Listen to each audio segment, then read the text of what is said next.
अस्सलाम वालेकुम जी। हालात विद नौशेरवान के साथ हाजिर हूँ और मेरे साथ मौजूद हैं सीनियर सहाफ़ी सईद चौधरी साहब। अस्सलाम वालेकुम सर। अस्सलाम। कैसे हैं सर? ठीक हैं, फर्स्ट क्लास। सर एक बड़ी बुरी खबर है, अगर आप कहें तो उसी से शुरू कर लेते हैं। चलो करें सर वो पेट्रोलियम है कम पेट्रोलियम मसनूआत की कीमतें बढ़ने लगी हैं 7 रुपये फ़ी लीटर तक। यार ये एक पूरा माफिया है। ये इस तरह काम करता है कि हम तक जो सम्राट है ना आलमी मंडी में कीमतें कम होने के उसके हम तक पहुंचते ही नहीं है।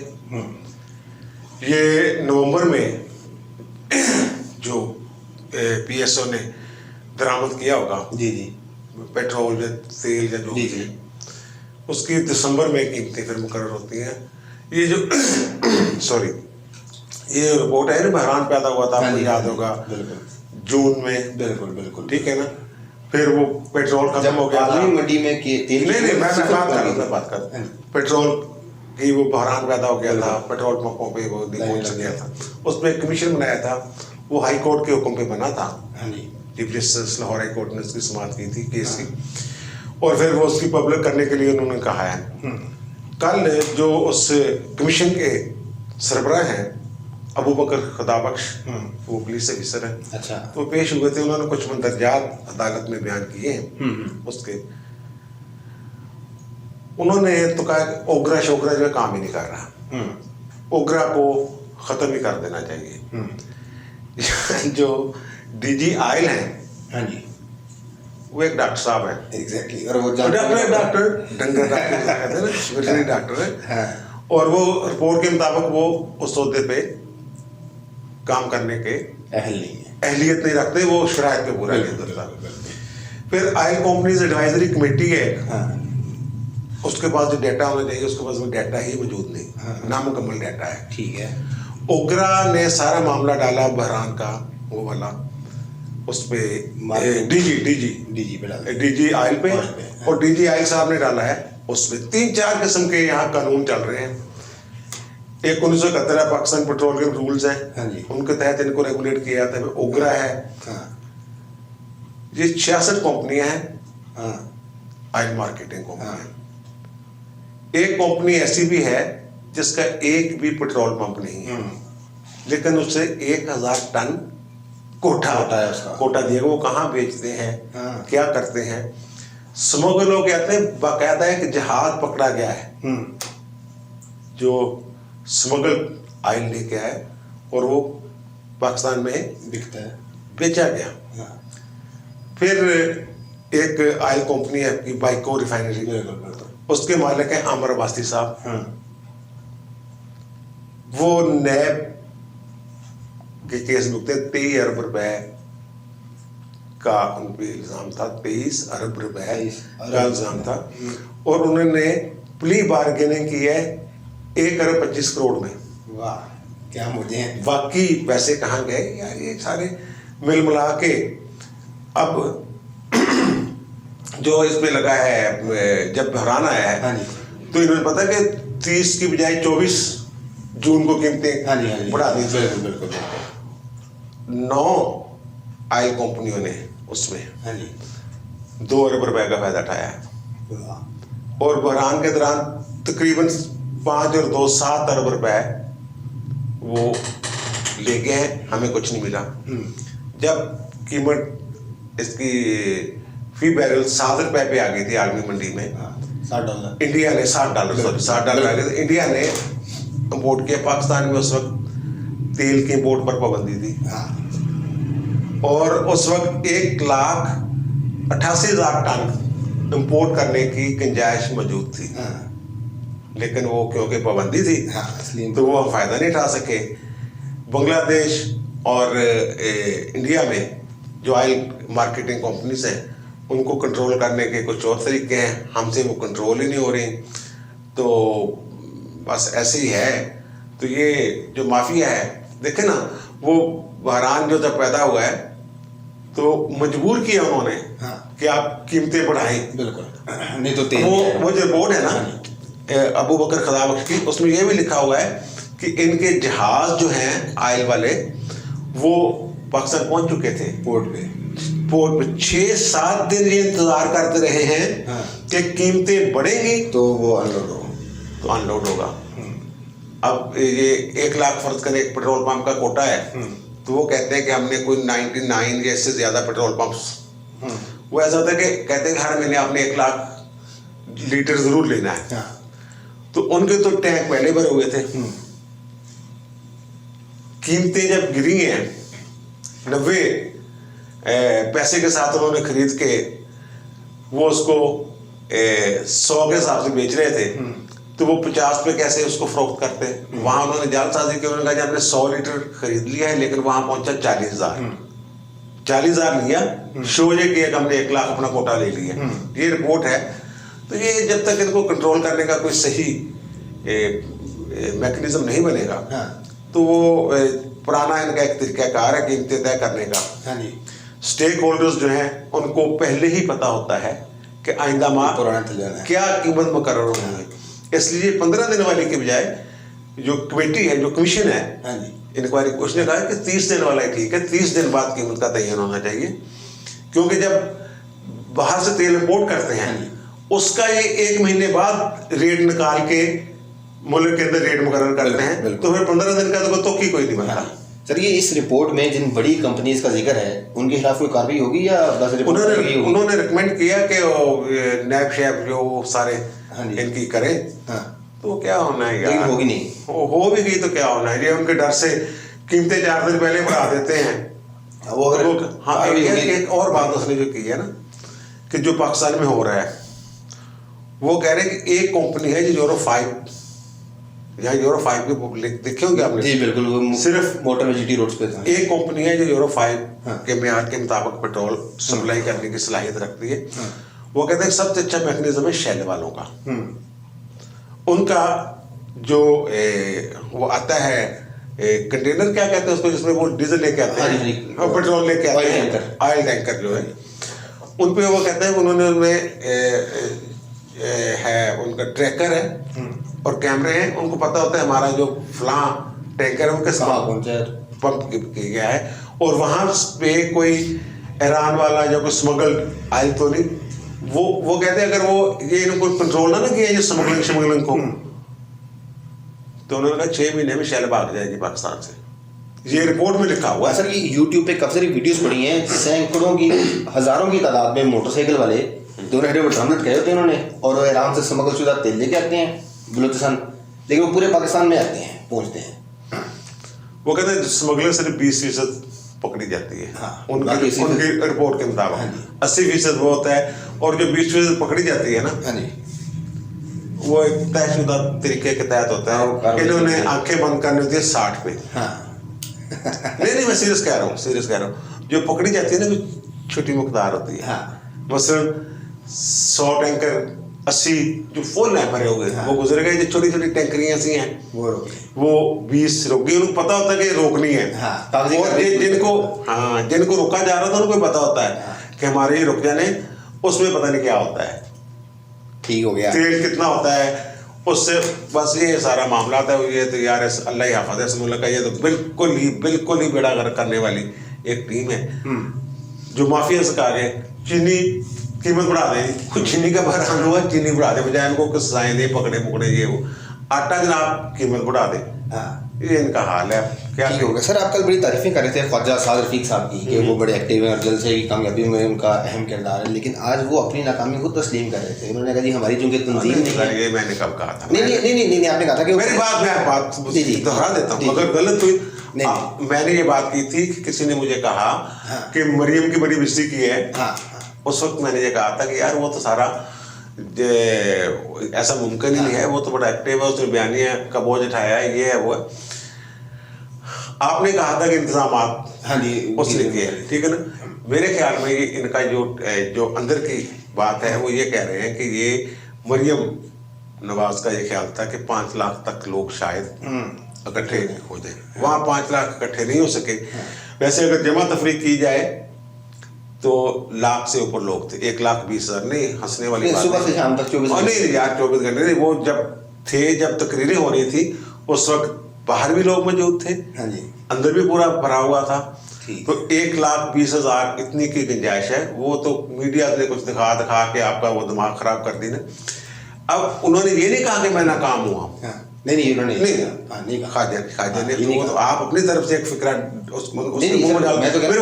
बात ये है कि ये बात हुई है वहाँ जो लाहौर की तंजीम है उसमें ये बात हुई कि इन्होंने वो काम नहीं किया जो करना चाहिए। परवेज मलिक साहब प्रेसिडेंट है ना लाहौर के, मलिक के जो भाई हैं, बिल्कुल अली परवेज के वाला साहब, वो शाइस्ता परवेज के मियां, हाँ सारे ये पूरा खान टब्बर, उन्होंने तो अब रिजाइन कर दिया है इसकी सदारत से लाहौर की। मेरी तबीयत ठीक नहीं है क्योंकि मैं बीमार शुमार रहता हूँ, इसलिए मैं वो उस तरह एक्टिव नहीं हूँ, तो नया बंदा आप ढूंढ लें। तो ये लीदे तो हुई है।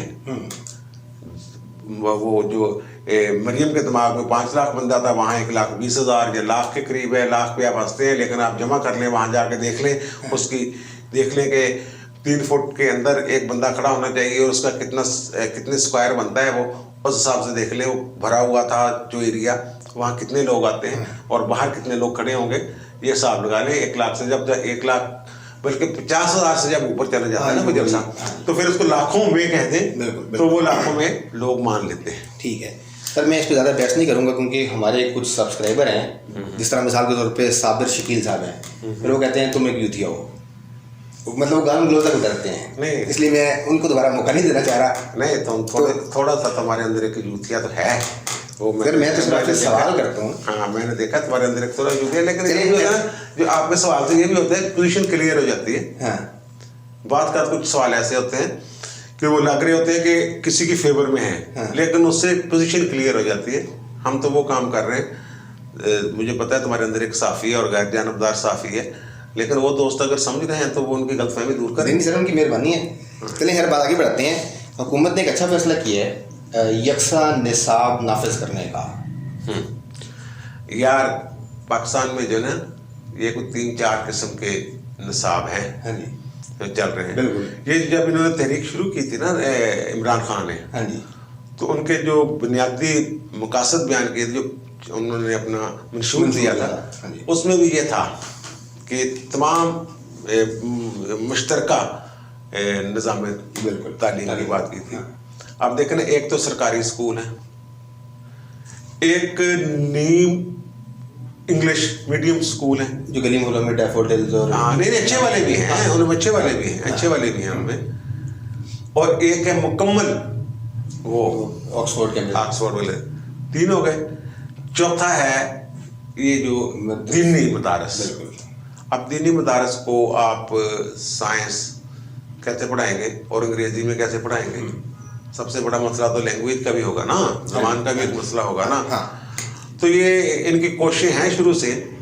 तो ये उनसे मिले वफाकुल मदारस और ये सबसे इकट्ठा करके उनको कम से कम ऐसा ज़रूर कर ले कि साइंस की बुनियादी तालीम तो दे देना। पिछले दिनों एक बंदा कह रहा था जनाब, अपने बच्चों को समझा रहा था एक दीनी शख्सियत कि जनाब ज़मीन जो है ये खड़ी है, सूरज इसके इर्द गिर्द घूमता है। इतनी बुनियादी तालीम तो कम से कम होनी चाहिए। ये जी मुमकिन है कि मदरसे वाले तो मान जाए यकसा निसाब पे, लेकिन जो प्राइवेट स्कूल हैं वो हुकूमत के कहीं सुने में है ही नहीं। पिछले जो इन्होंने बड़ी सरखपाई की फीसों वाले मामले पे, उस पर उनको अथॉरिटी तो है ना, एक मौजूद है ना ऊपर सरकार की, जो उनको मॉनिटर कर रही है और देखती है और उनकी पॉलिसियाँ बनाती है। तो पॉलिसियाँ बनाती है, इम्प्लीमेंट नहीं करा सकती।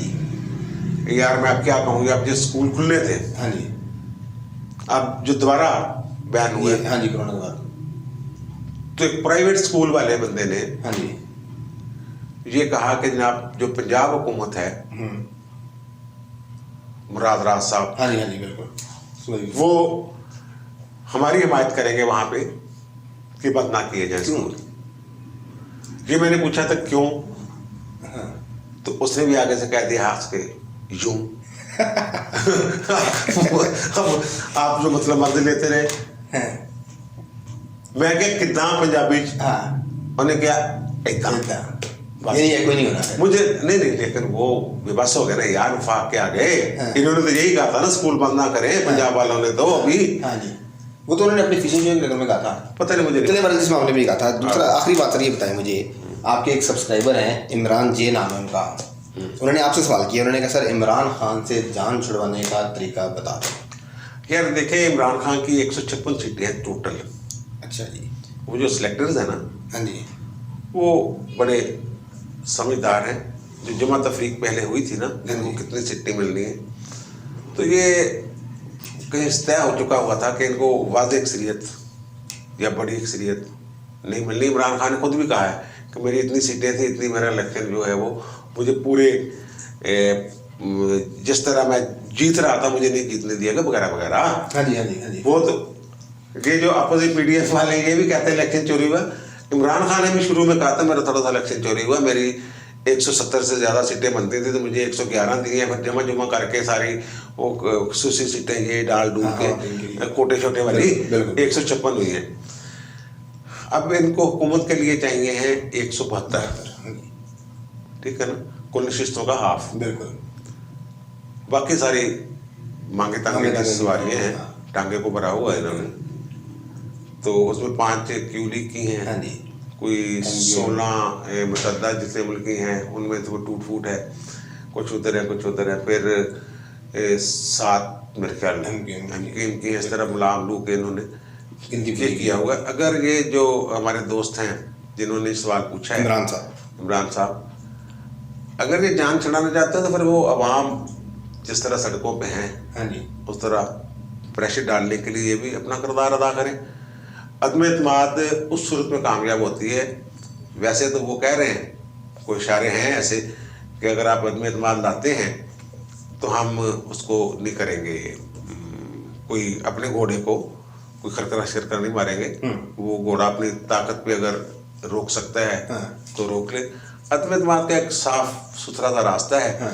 जब इस तरह के तरीके चल रही है, पीडीएम चला रही है, हाँ जी, तो फिर लोग साथ मिलना शुरू हो जाते हैं। लाहौर वाले जलसे में इन्होंने कंफ्यूजन पैदा किया है। वो क्या था, गोइबल था ना उसका, जर्मनी, हिटलर का कितना झूठ बोलोगे सच लगे। हाँ जी, बिल्कुल बिल्कुल, ठीक है ना। अवाम के अंदर जो मौजूदा हुकूमत की कारकर्दगी के हवाले से जो सवालात हैं, क्या वो 2-3 चैनल्स के कि ये इतने हज़ार बंदे थे, इतने हज़ार बंदे थे, तो वो कम हो गए सवालात तो भी जगह मौजूद है।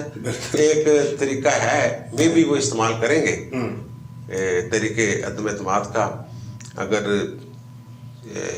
कुछ मिल गए लोग इनके साथ तो 172 कर लेंगे ये। तो 172 करके अगर इसको कटका देते हैं तो उन्होंने हुकूमत नहीं चलानी। अगर इसको गिरा देते हैं ना, फिर उन्होंने हुकूमत चलानी नहीं, कोई नया इलेक्शन नहीं करवाएंगे वो। यानी कि आसान लफ्जों में अभी फिलहाल जान नहीं छूटनी, इमरान खान साहब भी बर्दाश्त करें। यूथिया इमरान साहब इमरान को बर्दाश्त करें।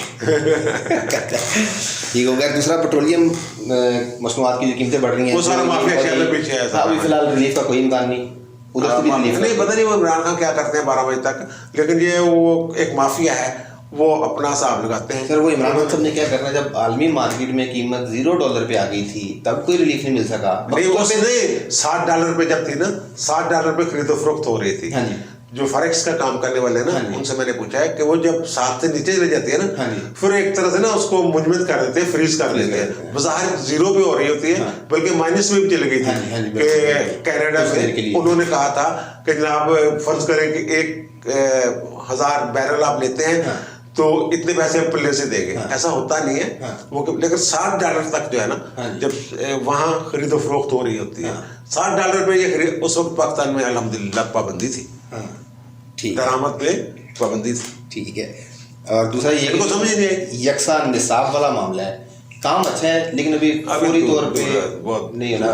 अभी तो हुकूमत खुद जा रही है मरहलावार उसको करे, लेकिन स्टेप अच्छा है जो अच्छा है।